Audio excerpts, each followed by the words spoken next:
ज्या ज्या वेळेला असं घडतं तरी घरी माता पितरा धड बोली नाही संसारा.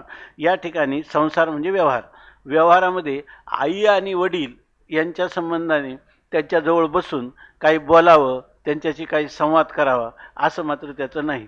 परंतु येर विश्वभरी आदरा, परंतु सगळ्या विश्वामध्ये मात्र त्याला अनेक पदव्या आणि त्याचा गवगवा आणि विश्व त्याला सगळ्या प्रकाराने मान्यता देत असतं. आई वडिलांना लोक वेळ देत नाही. आई वडिलांना त्याच्यापासून काहीच अपेक्षा नसते, फक्त यांनी प्रेमाने बोलावं एवढीच आवश्यकता असते.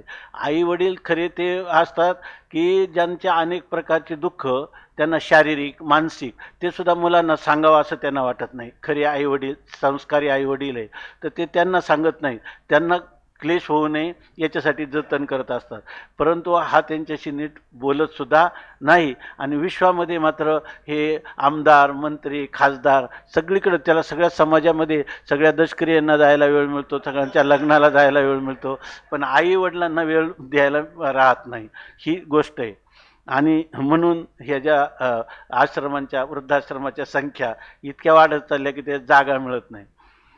येतो का काय तरी घरी माता पितरा धड बोले. ह्या सगळ्या गोष्टी 700 वर्षापूर्वी ज्ञानोबारायांनी लिहून ठेवल्या की आज त्यांच्यासमोर हा काळ इतका दिसत असेल का नसेल, पण पुढं हा सूर्यप्रकाश इतका लख्ख हे चित्र होणार आहे म्हणून त्याला एक शिवी देऊन ठेवलेली ज्ञानोबारायांनी. इतकं मृदू भाषण, पण त्याला म्हणतात हे वीर विश्वभरी आदरा, सगळ्या विश्वामध्ये त्याला आदर मिळावा अशा प्रकारच्या सगळ्या क्रिया करतो. पण हा क्रिया करणारा हा कोणी त्याला म्हटले नाही. त्यांनी असं लिहिलं आहे की सगळं केलं ना आई वडिलांबरोबर बोलला नाही तर ते राजनीती राजनीतीत त्याचा प्रवेशसुद्धा होऊ नये. काही गोष्टी खूप सांगितलेल्या आहे. भर्तृहरीने तर असं सांगितलं वारांगणे एव रूपनीती अनेक रूपा, म्हणजे ही जे राजकारण आहे ते या ठिकाणी शरीराचा विक्रय करून उदरभरण करणाऱ्या स्त्रीपेक्षा वाईट आहे राजनीती असं सांगितलेलं आहे. आणि त्या राजनीतीमध्ये त्याला सगळीकडे मान मिळतो,